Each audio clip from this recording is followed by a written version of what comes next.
Buenos días, hermanos. Sean bienvenidos a este servicio de adoración y la predicación de la palabra del Señor. Esperando que se encuentren bien en sus hogares, les invito a que abran sus sagradas escrituras en el Salmo 42. Repito, Salmo 42.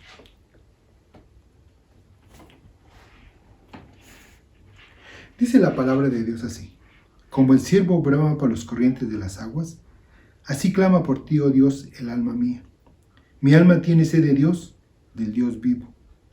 ¿Cuándo vendré y me presentaré delante de Dios? Fueron mis lágrimas mi pan de día y de noche, mientras me dicen todos los días: ¿dónde está tu Dios? Me acuerdo de estas cosas y derramo mi alma dentro de mí, de cómo fui con la multitud y la conduje hasta la casa de Dios, entre voces de alegría y de alabanza del pueblo en fiesta. ¿Por qué te abates, oh alma mía, y te turbas dentro de mí? Espera en Dios, porque aún he de alabarle, salvación mía y Dios mío. Dios mío, mi alma está batida en mí.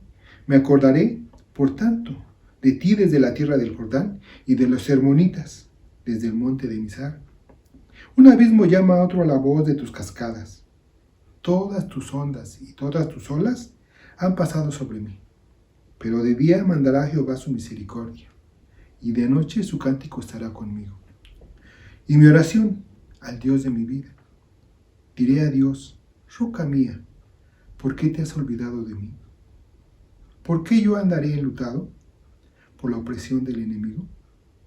Como quien hiere mis huesos, mis enemigos me afrentan, diciéndome cada día: ¿dónde está tu Dios? ¿Por qué te abates, oh alma mía, y por qué te turbas dentro de mí? Espera en Dios, porque aún he de alabarle, salvación mía y Dios mío. Vamos a hacer una oración, vamos a inclinar nuestros rostros y oramos. Gracias te damos, Padre Celestial, por este privilegio de alabarte y escuchar la predicación de tu santa palabra, por estos medios electrónicos. Te rogamos por cada uno de mis hermanos que están del otro lado de la pantalla, que los guardes de esta pandemia que se presenta a nivel mundial, que derrames tu misericordia sobre todos aquellos que están infectados, y que tu mano poderosa esté con ellos. Pon todos los medios necesarios para que, si es tu bendita voluntad, salgan con bien de esta pandemia. También te suplicamos por los hermanos que te necesitan por otras enfermedades, como cáncer, hipertensión, diabetes, entre otras, y por nuestros hermanos llenos de días, para que tú los fortalezcas, tanto física como espiritualmente, que confíen en ti, porque tú tienes todo controlado en tus manos. También te rogamos por todos los que se han quedado sin trabajo. Rogamos por sus jefes para que les paguen lo necesario y también para que tú suplas cada uno de sus problemas y necesidades económicas. Todo esto te lo rogamos en nombre de tu Hijo Jesucristo, que murió por nuestros pecados. Amén. Hermanos, se suspende la Santa Cena hasta nuevo aviso. La salida al extamín también se suspende. No habrá bautizos. También se suspende el Día de la Madre y el Día del Padre. Después de las alabanzas, nuestro hermano Luis Pérez trae la predicación de esta mañana y nuestro hermano Oscar va a dirigirnos en unas alabanzas. La letra de las alabanzas aparecerá en sus pantallas. Que Dios les bendiga. Cuídense mucho, por favor, no salgan.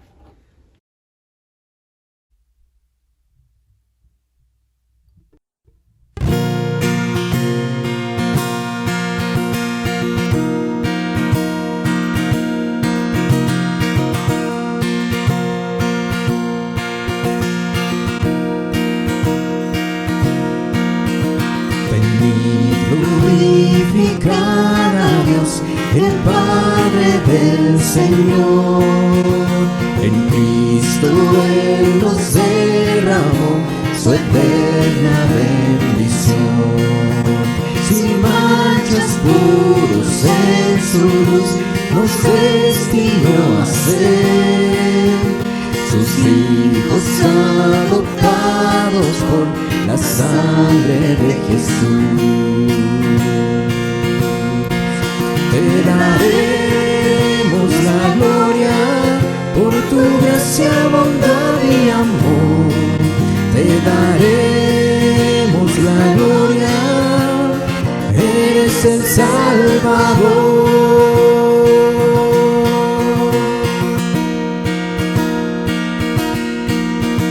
Venid, glorificad a Dios, que en Cristo gracia da.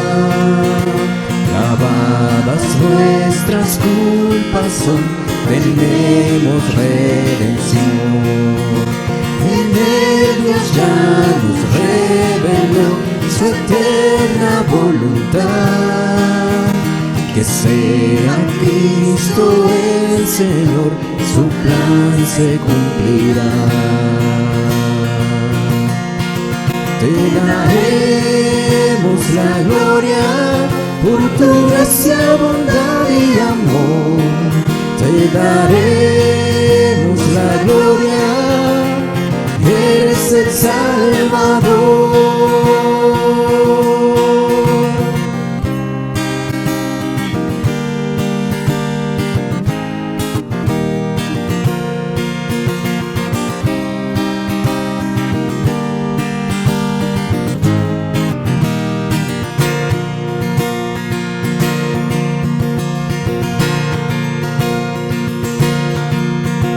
Venid, glorificad a Dios, creyentes del Señor. El sello de su Espíritu por fe tenemos hoy. Él garantiza nuestra fe hasta el día final. Nos uniremos a alabar a nuestro Trino Dios.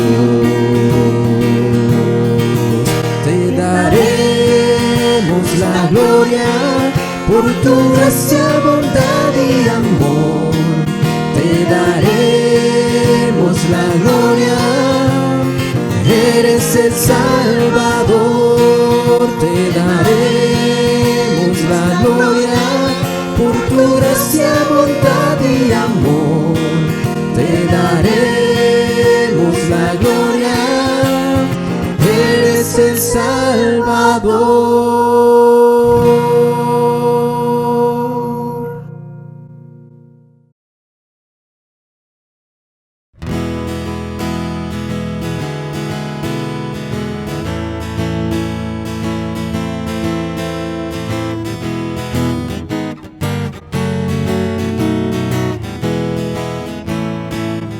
Sigo confiando en Jesús, mi Salvador.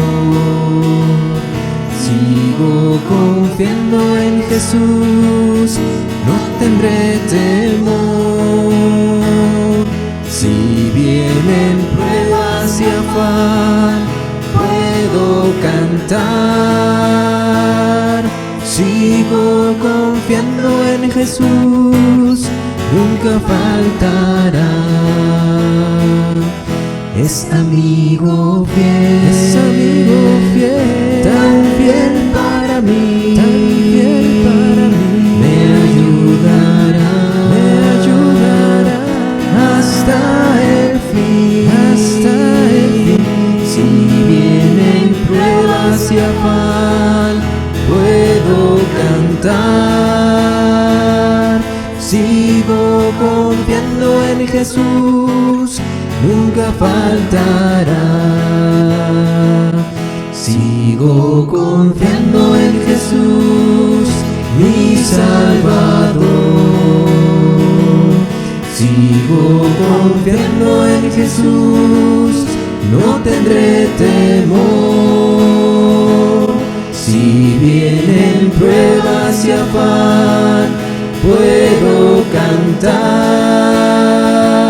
Sigo confiando en Jesús, nunca faltará.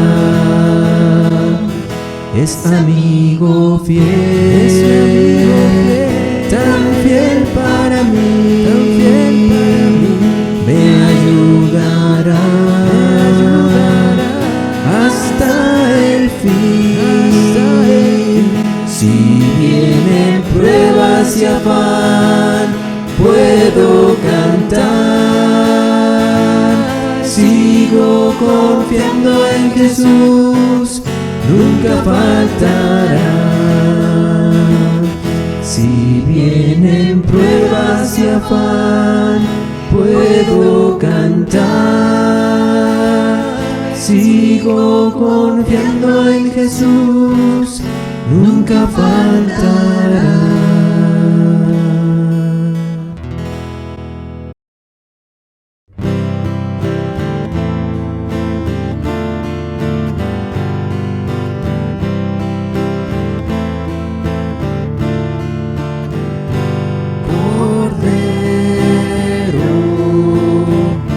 Que bajaste del cielo a morir en la cruz para darme la luz y tu gran salvación.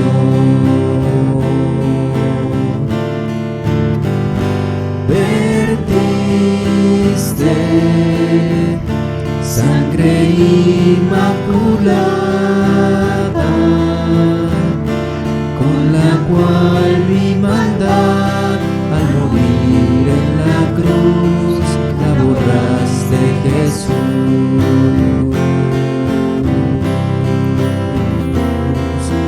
Hoy yo te alabo, Señor,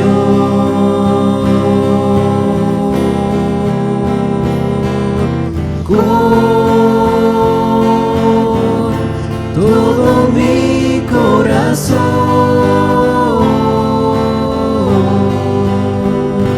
Cordero, porque eres mi Dios y mi buen Salvador, que moriste por mí. Tú eres el que diste a mi vida esa paz sin igual que en el mundo falaz no la pude encontrar. Por eso mi alma alegre te canta, disfrutando el amor que en la cruz de dolor me extendiste, Jesús.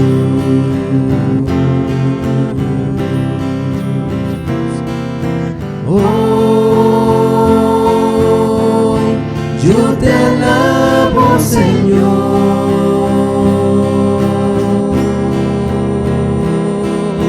con todo mi corazón,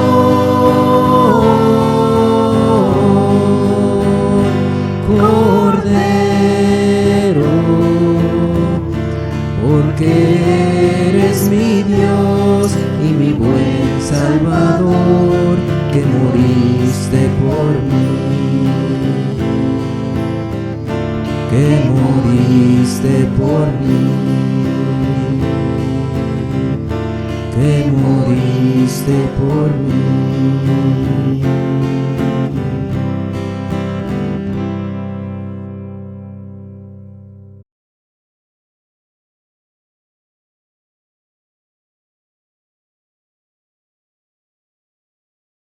Buenos días, hermanos. Vamos a buscar en nuestras Biblias el capítulo 8 del libro de los Hebreos y le vamos a dar lectura del versículo 1 al 5. Hebreos 8 del 1 al 5. Antes de comenzar la predicación del día de hoy, quiero decirles que la vez pasada que estuve predicando sobre el sacerdote que nos conviene, dije que Moisés había entregado los diezmos a Melquisedec y no fue Moisés sino Abraham. Aclarando esto, ahora sí le vamos a dar lectura a la palabra de Dios. Ahora bien, el punto principal de lo que venimos diciendo es que tenemos tal sumo sacerdote, el cual se sentó a la diestra del trono de la majestad en los cielos, ministro del santuario y de aquel verdadero tabernáculo que levantó el Señor y no el hombre. porque todo sumo sacerdote está constituido para presentar ofrendas y sacrificios, por lo cual es necesario que también éste tenga algo que ofrecer. Así que, si estuviera sobre la tierra, ni siquiera sería sacerdote, habiendo aún sacerdotes que presentan las ofrendas según la ley, los cuales sirven a lo que es figura y sombra de las cosas celestiales, como se le advirtió a Moisés cuando iba a erigir el tabernáculo, diciéndole: mira, haz todas las cosas conforme al modelo que se te ha mostrado en el monte. Nuestro Dios y Padre, te damos muchísimas gracias, Señor, en esta mañana que nos permites abrir tu palabra. Señor, rogándote que tú bendigas este tiempo, Padre, y que sobre todo, mi Dios, que tú consueles y fortalezcas cada uno de nuestros corazones, Señor. Bendice este tiempo, Padre, te lo pedimos en el nombre de tu Hijo Jesús. Amén. El título de nuestra predicación es Jesús, nuestro sumo sacerdote celestial. Y vamos a ver que se sentó a la diestra del trono de la majestad en los cielos, y también vamos a ver que Él es ministro del santuario. El autor nos habla del punto principal de lo que nos ha estado diciendo y asevera que nuestro sacerdote se sentó a la diestra de Dios y sirve en el verdadero tabernáculo celestial. Dice la Escritura: ahora bien, el punto principal de lo que venimos diciendo es que tenemos tal sumo sacerdote, el cual se sentó a la diestra del trono de la majestad en los cielos. En este capítulo 8 del libro de los Hebreos, el tema sigue siendo el sacerdocio de nuestro Señor Jesucristo, pero su énfasis cambia. Ahora el autor deja de lado su exposición de Génesis 14 y del Salmo 110, en los cuales hemos visto una serie de contrastes entre el sacerdocio levítico y el de Jesús según el orden de Melquisedec. En medio de tantos detalles de estos dos sacerdocios, el autor interrumpe su exposición para centrar nuestra atención en lo más importante, en ese punto principal de lo que ha estado viniendo diciendo. Es que tenemos tal sumo sacerdote, el cual se sentó a la diestra del trono de la majestad en los cielos. Este punto principal no es solamente del capítulo 4, sino de toda la epístola a los Hebreos. Y si no fuera por esta epístola a los Hebreos, no tendríamos una explicación autorizada del sacerdocio de Jesucristo, porque esta idea no aparece explícitamente en ningún otro lugar del Nuevo Testamento. En Hebreos, esta es la idea central. Este es el punto principal, como lo dice el autor de esta carta. Y el autor se dirige a personas que han sido redimidas, que son creyentes en Cristo, a hijos de Dios que han sido alcanzados por la gracia y la misericordia de Dios. Él da por sentado que sus oyentes ya han sido perdonados de sus pecados y que llevan camino a la tierra prometida, pero ellos se encuentran en medio de su peregrinaje con diversas pruebas, tentaciones y peligros.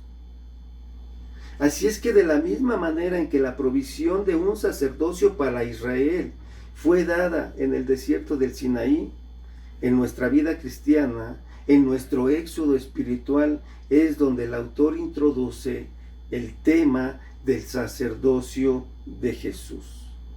Nosotros, como hijos de Dios, necesitamos la provisión de una fuente continua de limpieza, de consuelo. Recordemos que la sangre de Cristo nos limpia de todo pecado, y por su sangre nosotros fuimos todos redimidos por ese sacrificio en la cruz del Calvario. Cuando el pueblo de Israel cruzaba el desierto en medio de pruebas, fracasos, pecados, Dios les proveyó una ley compuesta de mandamientos, estatutos, decretos, exigencias divinas que no eran fáciles de guardar y que se convirtió en medio de condenación. Dice el apóstol Pablo en el libro de los Romanos en el capítulo 7, yo no conocí el pecado si no fuera por la ley, porque tampoco conociera la codicia si la ley no dijera no codiciarás. Mas el pecado, tomando ocasión por el mandamiento, produjo en mí toda codicia, porque sin la ley el pecado está muerto, y yo sin la ley vivía en un tiempo. Pero venido el mandamiento, el pecado revivió y yo morí, y hallé que el mismo mandamiento que era para vida, a mí me resultó para muerte. porque el pecado, tomando ocasión por el mandamiento, me engañó y por él me mató. Romanos 7. Aunque la ley tuvo la finalidad de señalar al pueblo de Israel cómo debería de caminar en santidad, en la práctica solo sirvió para poner en evidencia la perversión de su naturaleza caída. La provisión de Dios para su pueblo no consistió solo en una normativa que exigiese y regulase cierta conducta. La misma ley también contenía una provisión de la gracia de Dios a favor de los pecadores, porque no solamente comunicaba las demandas de Dios, sino que hablaba del tabernáculo mediante el cual Dios moraba en medio de su pueblo, en el cual los sacerdotes presentaban sacrificios, ofrendas por el pecado, mediante los cuales el pecador podía expiar su pecado y acercarse a Dios. Recordemos que el pueblo en su conjunto no podía llegar al lugar santísimo, pero sí podía acercarse por medio de un representante, el sumo sacerdote. Dios, sin dejar de ser la majestad en los cielos, y a pesar de la miseria moral de su pueblo, mediante el sistema levítico hizo una provisión a través de la cual el hombre pudo mantener la comunión con él. Y entonces Dios, que es 3 veces santo, hizo su morada entre los hombres. El punto principal de lo que hemos estado viendo en el capítulo 7 es que la provisión de la gracia de Dios en el nuevo pacto es infinitamente más gloriosa en Jesucristo. Dios ha provisto para nosotros al sumo sacerdote perfecto, cuyo sacrificio realmente expía los pecados y crea una restauración de la comunión que no es meramente figurada. En Jesús, nuestro derecho de entrada a la presencia de Dios en espíritu es real y permanente. Estas son las buenas noticias que deben animarnos en nuestro peregrinaje, en nuestro caminar diario con Cristo, en nuestra vida cristiana.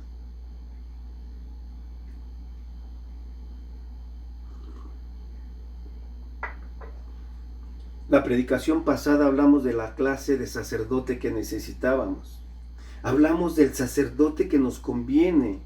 Y vimos que nos conviene por su naturaleza o cualidades, porque tal sumo sacerdote nos convenía, porque es santo, inocente, sin mancha, apartado de los pecadores y hecho más sublime que los cielos, por estas naturalezas de santidad.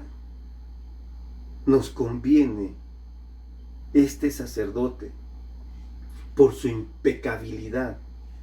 Nos conviene por su ofrecimiento, porque no tiene necesidad cada día, como aquellos sumos sacerdotes, de ofrecer primero sacrificios por sus propios pecados y luego por los pecados del pueblo, porque esto lo hizo una sola vez para siempre, ofreciendo hacia sí mismo. También vimos que este sacerdote nos conviene porque la ley constituye sumos sacerdotes a débiles hombres, pero la palabra del juramento posterior a la ley, al Hijo hecho perfecto para siempre, nos conviene por su perfección. Una de las cosas es que el autor afirme el punto principal de esta carta y nos dice que tenemos tal sumo sacerdote que está sentado a la diestra del trono de la majestad en los cielos. Pero otra cosa es que cada uno de nosotros pueda decir que lo más importante de tu vida y de mi vida es que tenemos tal sacerdote, y que si hoy perseveramos en la vida cristiana y seguimos adelante hacia la gloria eterna, y si estamos disfrutando de la comunión con Dios, es debido a la plena eficacia y fidelidad de nuestro sacerdote. Nos dice que nuestro sacerdote se sentó a la diestra del trono de los cielos. Y esto nos debe de recordar, o debemos de tener en cuenta, que por encima de nosotros hay un trono, y sobre él está sentado aquel que el autor llama la majestad. Nuestro texto no dice el cual se sentó a la diestra del Padre en los cielos, lo cual esto sería cierto. Lo que Él quiere que recordemos es que por encima de nosotros hay un Señor omnipotente, glorioso, justo y santo. Quiere que pensemos en la gloria excelsa de nuestro Dios como Rey, Señor y Juez. Nuestro Dios es Dios de justicia, un Dios que exige obediencia inmediata y completa. Él es la majestad y debemos arrodillarnos delante de Él. Debemos acatar su señorío y obedecerlo. Porque cuando contemplamos la perfecta justicia y santidad de Dios, enseguida somos conscientes del abismo que existe entre su gloria y nuestra miseria humana. El texto prosigue y dice, el cual se sentó a la diestra del trono de la majestad en los cielos. En tiempos del Antiguo Testamento, en el día de la expiación, el sumo sacerdote entraba al tabernáculo una vez al año, traspasaba el velo del lugar santísimo para presentar ofrendas y sacrificios por sus propios pecados, después por los del pueblo en representación de gente pecadora. Llevaba consigo la sangre de la víctima sustitutiva y era sobre la base de ese sacrificio que apelaba a la misericordia de Dios en favor de aquellos a los cuales él representaba. Los sumos sacerdotes, mis hermanos, recordemos que entraban en el lugar santísimo y de pie delante del trono de Dios, el propiciatorio, rociaba la sangre con la esperanza de que Dios admitiera la expiación de los pecados de Israel y siguiera siendo su Dios y ellos su pueblo. El propiciatorio era una especie de representación simbólica del verdadero trono de Dios en los cielos. Rociaba la sangre de la víctima y el sacrificio era aceptado por Dios. Luego tenían ellos que dar media vuelta y salir del tabernáculo, sabiendo que al año siguiente tendrían que volver a repetir el mismo ritual. Pero que aunque mientras tanto Dios había aceptado el sacrificio para la expiación del pecado del pueblo. ¿Qué contraste más señalado con respecto al sacerdocio de Jesucristo? Porque dice la Escritura que Él se sentó a la diestra del trono de la majestad en los cielos.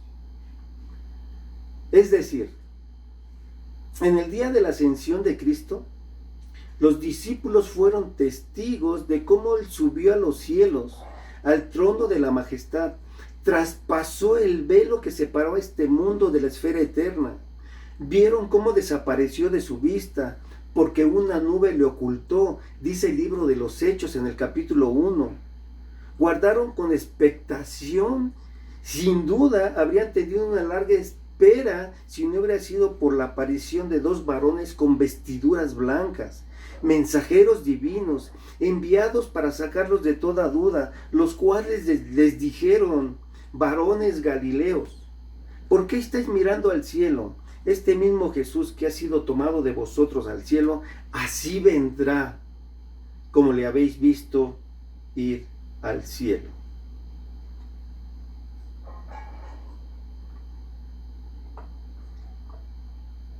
Nuestro Señor Jesucristo no tuvo que quedarse de pie ante el trono celestial, sino que se sentó sobre él a la diestra del Padre. ¿Qué quiere decir esto? Que la obra redentora de Jesucristo es completa y está acabada. El sacerdote levítico se quedaba de pie y luego salía de la presencia de Dios, porque al año siguiente debía repetir la misma operación. No podía sentarse porque su sacrificio no era completo, no era perfecto, sino simbólico y temporal. En cambio, si nuestro Señor Jesucristo se sentó a la diestra del trono de la majestad en los cielos, fue para ratificar la naturaleza perfecta de aquel sacrificio que Él ofreció una sola vez y para siempre, sin necesidad de repetirlo nunca más. La segunda razón por la cual nuestro Señor Jesucristo se sentó en el trono es porque Dios aceptó su sacrificio. Él no entró en la presencia de Dios a causa de sus propios intereses, sino como representante nuestro. Si se queda allí, es porque su representación ha sido aceptada. Esto quiere decir que Dios acepta a aquellos a los cuales Él representa. En otras palabras, el aspecto expiatorio de su obra sacerdotal ya ha sido completado. Si se sienta es porque ahora empieza una nueva dimensión de su ministerio sacerdotal sobre la base de su sacrificio perfecto. Él ahora intercede por nosotros. Aquí estamos nosotros en nuestra mediocridad humana, conscientes de todos nuestros fracasos, caídas y luchas y de lo difícil que es el camino, viendo lo lejos que queda aquel país hacia el cual nos estamos dirigiendo, porque nuestra ciudadanía está en los cielos. Allí encima está la gloria sublime de nuestro Dios, y sentimos el abismo que nos separa de Él. Pero lo que nos sostiene es el hecho de que nuestro sacerdote está sentado allí, y puesto que Él es nuestro representante, estamos sentados con Él en los lugares celestiales, dice la Escritura.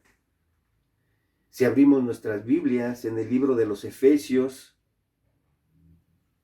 y le damos lectura al versículo 1, nos dice que Él nos dio vida a vosotros cuando estábamos muertos en nuestros delitos y pecados, en los cuales anduvimos en otro tiempo siguiendo las corrientes de este mundo conforme al príncipe de la potestad del aire, el espíritu que opera en los hijos de desobediencia, entre los cuales también todos nosotros vivimos en otro tiempo los deseos de nuestra carne, haciendo la voluntad de la carne y de los pensamientos, y éramos por naturaleza hijos de ira, lo mismo que los demás. Pero Dios, que es rico en su misericordia y por su gran amor con que nos amó, aun estando nosotros muertos en pecados, nos dio vida juntamente con Cristo. Por gracia somos salvos. Y juntamente con Él nos resucitó y asimismo nos hizo sentar en los lugares celestiales con Cristo Jesús. Tenemos acceso al Padre, el derecho de estar sentados en los lugares celestiales, y lo sabemos porque nuestro representante, nuestro sumo sacerdote, está sentado allí.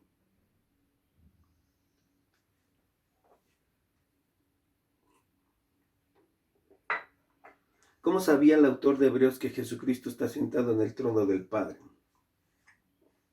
Si hemos dicho que el tema del sumo sacerdocio de Jesús solo está expuesto en esta epístola, ¿con qué autoridad afirma estas ideas novedosas acerca del santuario celestial y la entrada en él, de Jesús como sacerdote? Siglos antes del nacimiento de Jesús, el salmista había anunciado el sacerdocio del Mesías. El Salmo 110, que le hemos estado hablando, dice que juró Jehová y no se arrepentirá. Tú eres sacerdote para siempre según el orden de Melquisedec. Estas palabras son absolutamente extraordinarias. Táchalas del Antiguo Testamento y quitas el más claro de los apoyos bíblicos al sacerdocio de Jesucristo. Recordemos cómo empieza este salmo y dice el versículo 1, Jehová dijo a mi Señor, siéntate a mi diestra. El solo hecho de que el salmista haya visto en Melquisedec un prototipo del Mesías es extraordinario, pero también lo es que haya profetizado su ascensión. Dios diría al Mesías, siéntate a mi diestra, es decir, siéntate conmigo en el trono, vuelve a ocupar tu gloria y majestad. Siéntate como ungido y Mesías, como sacerdote según el orden de Melquisedec. Siéntate como rey y sacerdote a la vez. Estas ideas las encontró en las Escrituras, leídas a la luz de los eventos históricos de la vida de Jesús, principalmente por el testimonio de los apóstoles acerca de la ascensión de Jesucristo. Pero también porque el Antiguo Testamento revela que el tabernáculo en el desierto no era más que una representación simbólica de las realidades celestiales. El propiciatorio era una figura del trono de Dios. Y si entendemos esto, no nos resulta difícil deducir que la ascensión de Cristo significó su entrada en el lugar santísimo. Si además entendemos la obra que Cristo realizó en la cruz, no podemos dejar de pensar que cuando entró en el lugar santísimo, lo hizo llevando consigo los efectos expiatorios de aquella obra, la base de su ministerio sacerdotal de intercesión. La ascensión de Cristo no fue la última vez que se manifestó Cristo glorificado, porque también lo podemos ver en la visión de Esteban en el momento de su muerte. Hechos capítulo 7, versículos 55 y 56 nos dice que Esteban, lleno del Espíritu Santo, puesto los ojos en el cielo, vio la gloria de Dios y a Jesús que estaba a la diestra de Dios y dijo: He aquí, veo los cielos abiertos y al Hijo del Hombre que está a la diestra de Dios. La visión de Esteban confirma que Jesús está a la diestra de la majestad en las alturas, y la diestra de la majestad no puede ser otro lugar sino el mismo trono de Dios. El apóstol Juan, unos años después de la redacción de Hebreos, tuvo una visión del trono de Dios. En primer lugar, describe a Dios sentado en él en el capítulo 4. En ese momento no hay mención de otro, sino solo de Dios Padre, pero en el capítulo 5 aparece un cordero en medio del trono. El cordero tiene aspecto de haber sido inmolado, pero ha vuelto a vivir y se encuentra en pie. Está en el trono juntamente con Dios. Allí en el propiciatorio celestial está la víctima que puso su vida para quitar el pecado del mundo. Allí está aquel que por su muerte nos ha reconciliado con Dios y por su resurrección vuelve a ocupar el lugar de honor que merece. Por lo tanto, en el capítulo 5, los ancianos y demás seres vivientes reconocen que el Cordero que fue inmolado es digno de tomar exactamente el mismo poder, riqueza, sabiduría, fortaleza, honra, gloria y alabanza que aquel que está sentado en el trono. A partir de entonces el Cordero siempre aparece junto al Padre en el trono, y cuando llegamos al final del libro de Apocalipsis descubrimos que el trono es el trono de Dios y del Cordero. Apocalipsis 22 del 1 al 3. Apocalipsis confirma las ideas básicas del libro de los Hebreos. Jesús, nuestro sumo sacerdote celestial, es ministro del santuario. Si nuestro sumo sacerdote se ha sentado a la diestra de Dios, no ha dejado de ejercer un ministerio sacerdotal. Él es ministro del santuario, dice nuestro versículo 2. Cuando ascendió a los cielos, la primera parte de su obra sacerdotal, el ofrecimiento de sí mismo en sacrificio por los pecados y su presentación en el lugar santísimo con la sangre de la expiación, llegó a su término. Cuando nuestro Señor Jesucristo estuvo clavado en la cruz del Calvario, en Juan 19:30 dijo: consumado es.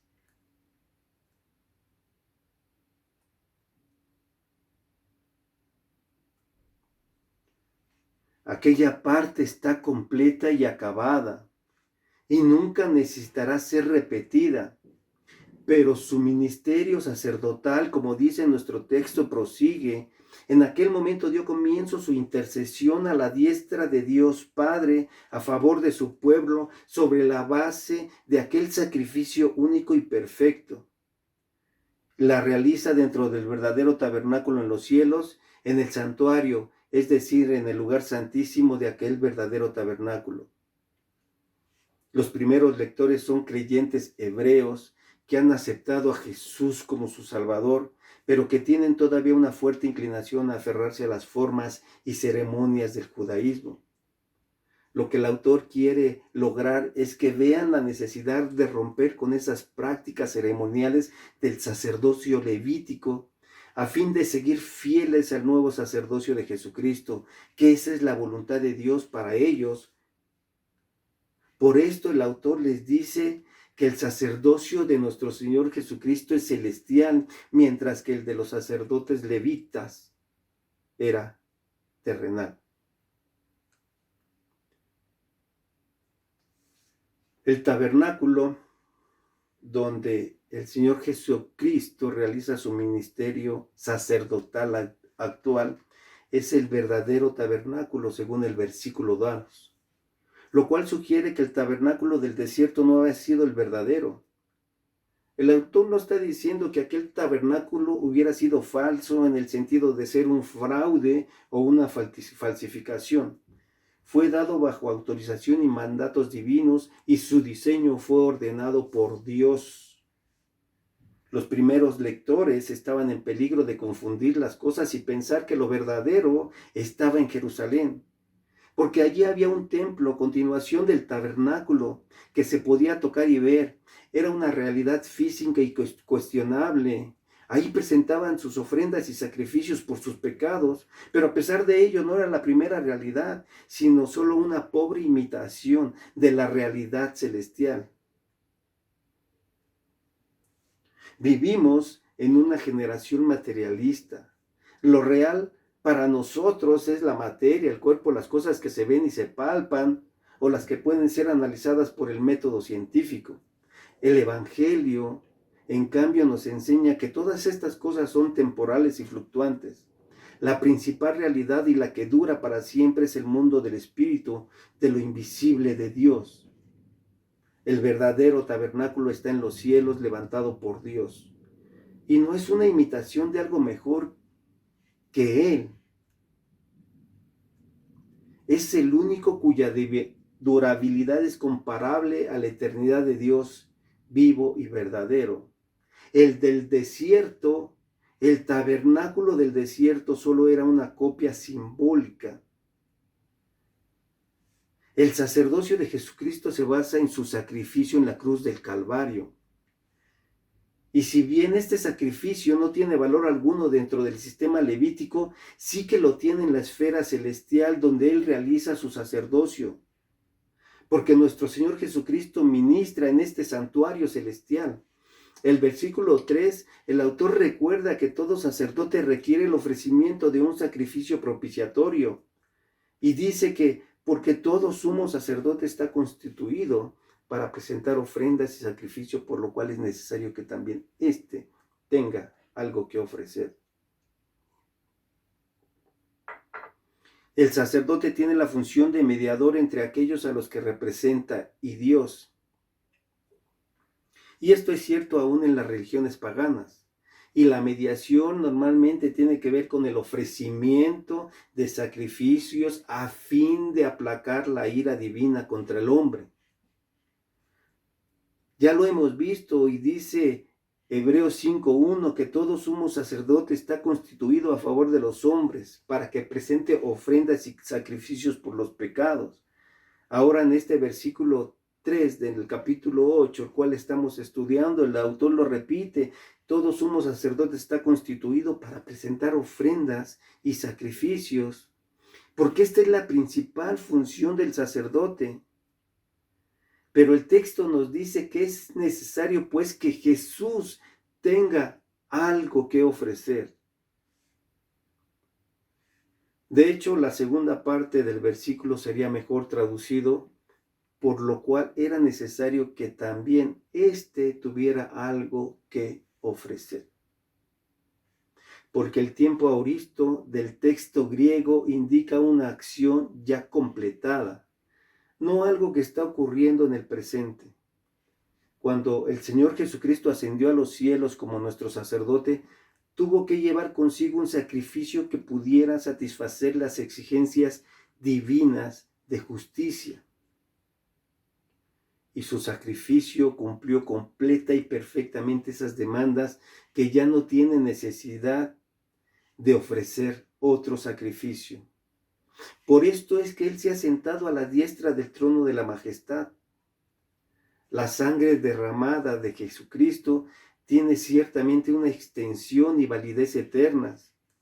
Su único sacrificio ofrecido una vez y para siempre. Este incomparable sacrificio logra nuestra plena justificación y permanente perfección ante Dios. Sería inútil si Jesús tuviera que ejercer su sacerdocio en el templo de Jerusalén. Pero nuestro amado Señor y Salvador Jesucristo, de cuyo sacerdocio depende nuestra salvación, no podría ejercer como sacerdote si estuviera aquí en la tierra. No podría él ministrar en el templo. Dice nuestro texto, si estuviera sobre la tierra, ni siquiera sería sacerdote, dice el versículo 4, habiendo aún sacerdotes que presentan las ofrendas según la ley. No podría servir como sacerdote dentro del sistema levítico, porque recordemos que las ordenanzas que regulaban ese sacerdocio exigían dos condiciones que nuestro Señor Jesucristo no reunía, porque Él no pertenecía a la tribu de Aarón, ni era de la casa, no pertenecía a la tribu de Leví, ni era de la casa de Aarón, de las cuales Dios había dicho que tenía que proceder los sacerdotes que ministraban en el tabernáculo terrenal. Aquel de quien se dice esto es de otra tribu, de la cual nadie sirvió al altar, porque manifiesto es que nuestro Señor vino de la tribu de Judá, de la cual nada habló Moisés tocante al sacerdocio. Hebreos 7, 13 y 14. Él nunca ofreció un sacrificio a ninguno de los animales prescritos por la ley, sino que se ofreció a sí mismo. Y esto era desconocido para la ley levítica, porque la ley establecía el ofrecimiento de varias clases de animales, según el poder adquisitivo del ofrendante, pero nunca contemplaba la posibilidad de que el sacerdote se ofreciese a sí mismo. Así es que nuestro sacerdote queda descalificado como sacerdote levítico. Esto no quiere decir que el sacerdocio de Jesús esté en desarmonía con el sistema levítico, porque todo ese sistema no es más que el reflejo de realidades celestiales que Jesucristo cumple y cumplió perfectamente. Pero el sacerdocio de Jesús solo es operante en la esfera celestial, nunca en la esfera simbólica del tabernáculo terrenal. La ley de Moisés se realiza en un tabernáculo material, en la esfera del tiempo y del espacio, y es un sacerdocio basado en el sacrificio de animales. Para que Jesucristo pueda ser sacerdote, tenemos que dejar atrás este nivel de simbolismos materiales y subir a otro nivel de realidades, a la esfera eterna. Para ello fue necesario que Jesús traspasara los cielos y ministrara ante el trono de la majestad en las alturas. Su sacerdocio es un sacerdocio celestial y no vale para el templo de Jerusalén. De la misma manera que el sacerdocio levítico solo vale para la tierra y no para los cielos. Así es que el sacerdocio de nuestro Señor Jesucristo es la suprema realidad de la cual el sacerdocio levítico solo era una sombra o figura. El versículo 5 de nuestro texto nos dice, los cuales sirven a lo que es figura y sombra de las cosas celestiales, como se le advirtió a Moisés cuando iba a erigir el tabernáculo, diciendo, mira, haz todas las cosas conforme al modelo que se te ha mostrado en el monte. El tabernáculo en el desierto solo era una representación provisional, un retrato que servía para dar una idea general de los propósitos de Dios. Solo era una ilustración, era fiel a la realidad, pero solo una representación de lo verdadero. Los sacerdotes levíticos, dice el autor, sirven a lo que es figura y sombra de las cosas celestiales. Y aquí la palabra figura indica una representación visual de un objeto, representación fiel, pero que no debe de ser confundida con la realidad del objeto. También nos dice que es una sombra. ¿Y qué es una sombra? Bueno, tiene la forma externa del objeto, pero es algo sin sustancia. Viendo una sombra podemos quizás adivinar de qué objeto procede. Podemos vislumbrar la silueta de sus líneas, pero no es la realidad del objeto. El sacerdocio levítico es la figura y la sombra de las cosas celestiales, no la realidad misma. El mismo Antiguo Testamento da fe que esto es así, como se le advirtió a Moisés cuando iba a erigir el tabernáculo, diciendo, Mira, haz todas las cosas conforme al modelo que se ha mostrado en el monte. Éxodo 25:40.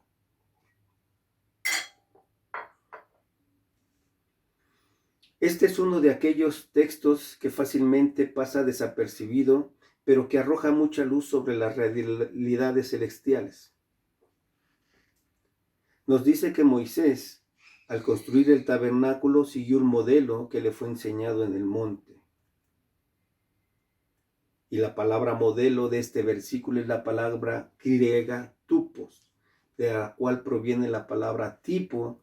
Así que los sacerdotes que servían en el templo estaban sirviendo en un santuario que era copia, figura o tipo del santuario celestial.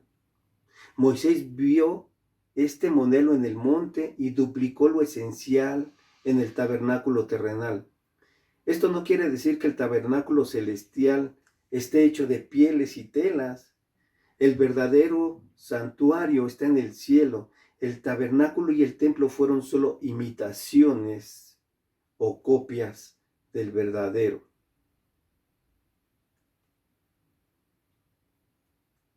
Este es un argumento eficaz para indicar la necesidad de permanecer fieles a Jesucristo y no regresar al judaísmo. El sacerdocio y el santuario terrenales parecían bastante reales y estables. Sin embargo, solo eran copias del verdadero. El sistema del Antiguo Testamento era solo una sombra. La ley solo tenía la sombra de los bienes venideros. La verdadera y completa luz vino por Jesucristo. Entonces, ¿por qué tenían que volver los destinatarios de esta carta a las sombras?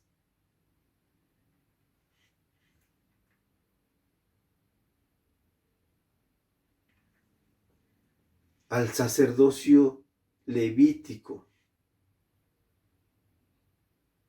En el libro de Apocalipsis, donde se describe la escena celestial, podemos encontrar paralelos con el tabernáculo del Antiguo Testamento. Juan dice que hay un templo de Dios en el cielo, Apocalipsis 11:19. Por supuesto, no habrá templo en el estado eterno, porque toda la ciudad de Dios será el templo. Dice el capítulo 21, versículo 22 del libro de Apocalipsis. Puesto que Jesucristo está ministrando en el santuario original y no en la copia, está ministrando en un lugar mejor. Entonces, ¿por qué buscar la comunión con sacerdotes que están ministrando en un santuario que es copia cuando podemos tener comunión con Cristo en el santuario celestial?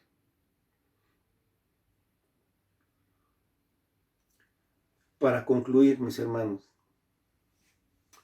en medio de nuestra ardua rutina, de nuestro caminar diario, ante el acecho de muchas pruebas y tentaciones, conscientes de nuestras muchas fallas, del desánimo y mediocridad que muchas veces caracteriza nuestro peregrinaje y de las altas demandas de la santidad de Dios, necesitamos escuchar bien y estar conscientes del punto principal que el autor quiere comunicarnos en esta carta. Hay buenas noticias, que es el Evangelio de Dios, que Cristo vino a este mundo y murió en la cruz por tus pecados y por los míos.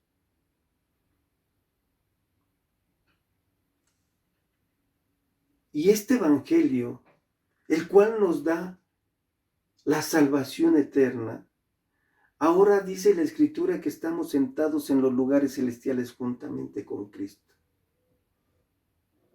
Este Evangelio es para todas aquellas personas que quieren escuchar la voz de Dios, para todas aquellas personas que Dios ha tenido misericordia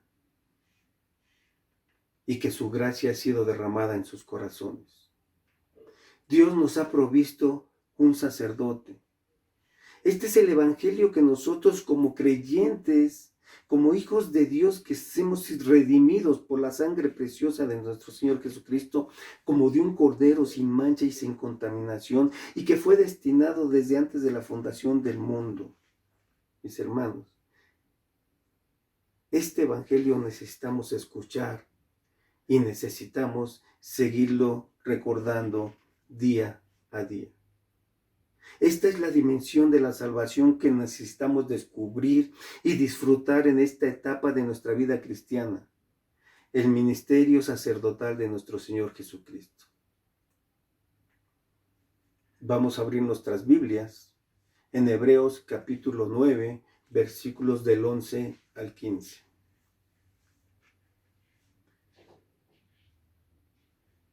Pero estando ya presente Cristo, sumo sacerdote de los bienes venideros, por el más amplio y más perfecto tabernáculo, no hecho de manos, es decir, no de esta creación, y no por sangre de machos cabríos ni de becerros, sino por su propia sangre, entró una vez para siempre en el lugar santísimo, habiendo obtenido eterna redención.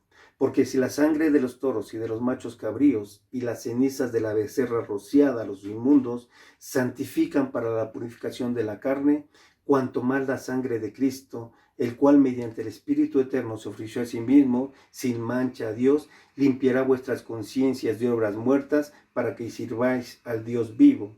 Así que, por esto es mediador de un nuevo pacto, para que interviniendo muerte para la remisión de las transgresiones que había bajo el primer pacto, los llamados reciban la promesa de la herencia eterna. Nuestro Dios y Padre, cuántas gracias te damos, Señor, en esta mañana, Padre, porque nos permites escuchar tu palabra, Señor. Queremos agradecerte la bendición que tenemos en Cristo Jesús, que es nuestro sumo sacerdote celestial y que está sentado a la diestra del trono de la majestad en las alturas. Y Señor, que ahora Él intercede por nosotros porque es ministro de ese santuario, mi Dios. Te queremos agradecer las bendiciones que nos has dado porque tu palabra dice que estamos sentados juntamente con Él en los lugares celestiales. Mi Dios, permite que tu palabra consuele y anime nuestros corazones, Padre. Que siempre que tengamos algún tipo de necesidad, recordemos, mi Dios, que tenemos un sumo sacerdote celestial que intercede por nosotros. Padre, rogamos que tu paz gobierne nuestros corazones. Padre, rogamos que tu misericordia, Señor, sabemos que es permanente, llegue a todas aquellas personas que no te conocen. Permite que tu palabra, Señor, en estos días, en estos momentos y siempre sea predicada por todos y que nosotros como hijos de Dios, Señor, estemos descansando en esas promesas que tú nos has dado, porque nadie nos puede separar del amor de Dios que es en Cristo Jesús. Estamos en el hueco de tu mano, porque así lo dice tu palabra. Bendice a cada uno de nuestros hermanos en la iglesia y gracias por permitirnos ser tus hijos. Gracias por tu amor y tu misericordia. Oramos en el nombre de Cristo Jesús. Amén. Que Dios les bendiga, hermano.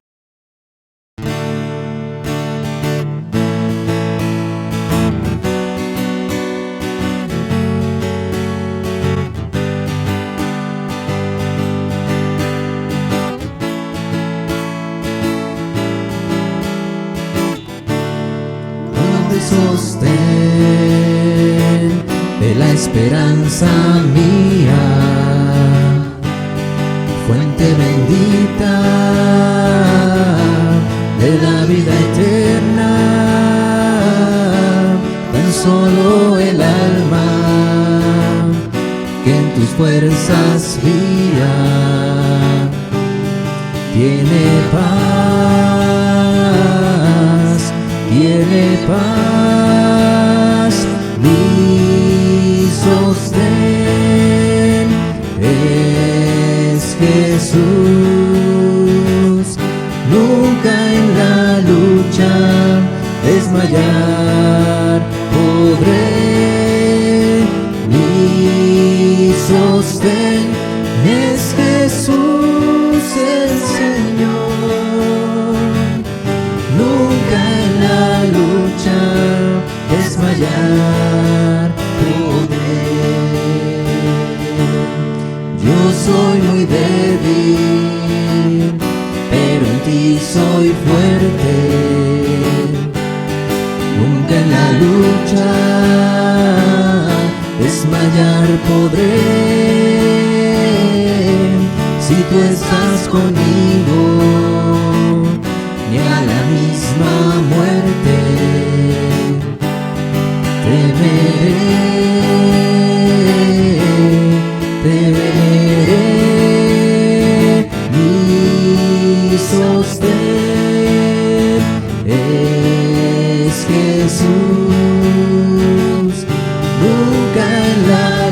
lucha desmayar podré.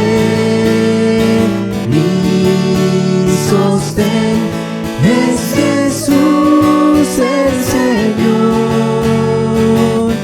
Nunca en la lucha desmayar podré. Dura es la lucha, difícil la tarea, mas tú me dotas de tu gran poder. Mi espíritu renuevas con la idea nueva de vencer, de vencer. Mi sostén es Jesús. Nunca en la lucha desmayar podré. Mi sostén es Jesús el Señor. Nunca en la lucha desmayar podré.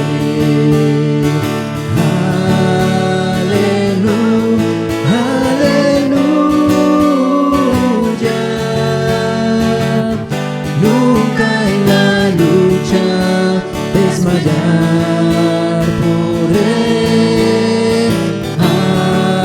Aleluya, aleluya. Nunca en la lucha desmayar podré.